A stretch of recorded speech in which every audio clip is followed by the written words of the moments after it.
avec un très grand plaisir que j'assiste aujourd'hui au forum organisé par le Maroc diplomatique sur le bilan, la stratégie de 25 ans de Rennes et plus particulièrement 10 ans d'essor économique ici dans la région. En tant que secteur de la pêche, puisque je suis la secrétaire d'État chargée de la pêche, en tant que secrétaire de la pêche, nous avons eu une feuille de route qui aujourd'hui, on constate les résultats palpables sur le terrain. 10 ans, 25 ans de règne, 10 ans de stratégie dans le cadre du nouveau développement du programme des programmes de développement des provinces du Sud.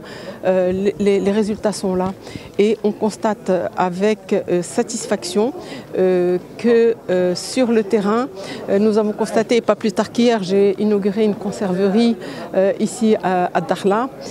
Donc le tissu industriel de Dakhla est en train de s'étoffer dans une très grande valorisation, puisqu'à l'horizon 2025, nous allons avoir 8 conserveries.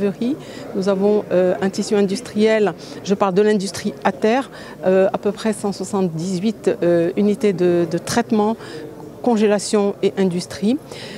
L'investissement d'hier montre que cette stratégie de développement, sous le haut patronage de Sa Majesté, sous les orientations éclairées de Sa Majesté, la stratégie Alutis qui a été mise en œuvre à partir de 2009, qui a été lancée par Sa Majesté Allah Yansro. Aujourd'hui, on récolte les fruits. Pourquoi? Parce que nous réussissons à attirer des investisseurs, c'est-à-dire on les met en confiance. Et pour les mettre en confiance, c'est parce qu'ils trouvent tout le climat industriel ici à Dakhla avec toute la logistique. La deuxième chose, c'est la préservation des ressources. Hier, ce que nous avons inauguré hier, c'est une unité de valorisation intégrée, c'est-à-dire qu'il y a un investissement à terre avec un quota qui a été dédié. Donc il y a un investissement à terre, il y a un quota qui a été dédié et ce quota, il faut le préciser. Il est là pourquoi? Parce que l'État a mis de l'argent pour préserver la recherche halieutique en lui donnant des subventions conséquentes et c'est ce qui sécurise l'approvisionnement des unités de transformation qui sont installées. Et bien sûr, quand on veut préserver la ressource, il faut contrôler. Et l'État a investi dans le contrôle.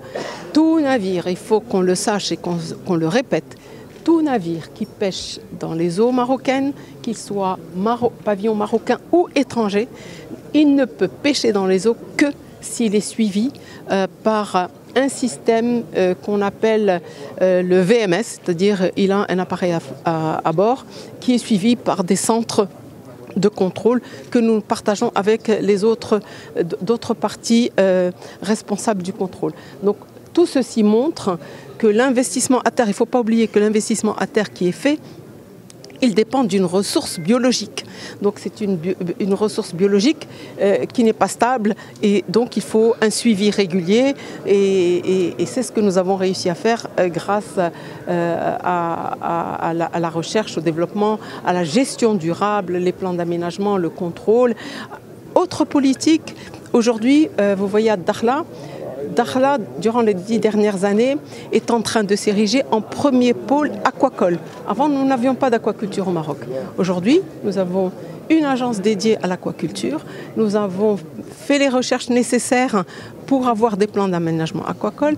Nous avons ici même dans la région aidé des jeunes entrepreneurs à investir et grâce à une participation, grâce à des subventions pour qu'ils puissent. Donc nous avons créé de la richesse, de l'emploi aux jeunes de la région. Donc tout ça c'est important, ça veut dire que grâce à la vision éclairée de Sa Majesté, grâce à ses orientations, grâce aux stratégies sectorielles, bon, je parle de la pêche, mais il y a d'autres stratégies sectorielles, notamment dans d'autres ministères, tels que bientôt nous allons avoir un grand port atlantique. Donc tout ceci va favoriser le développement et l'essor de la région Dakhla Oued Dahab et il ne faut pas oublier, nous sommes dans le continent africain. Nous avons la chance, nous, Royaume du Maroc, je parle du secteur de la pêche, d'être leader. Et nous sommes en train de partager notre expérience avec nos pays frères africains. Et d'ailleurs, grâce aux orientations et aux instructions de Sa Majesté le Roi, nous avons déjà travaillé avec 5 pays africains. Nous avons construit des structures de débarquement pour la pêche artisanale au Sénégal, en Côte d'Ivoire, en Guinée, au Congo. Donc c'est pour montrer cette coopération étroite que nous avons avec nos pays africains.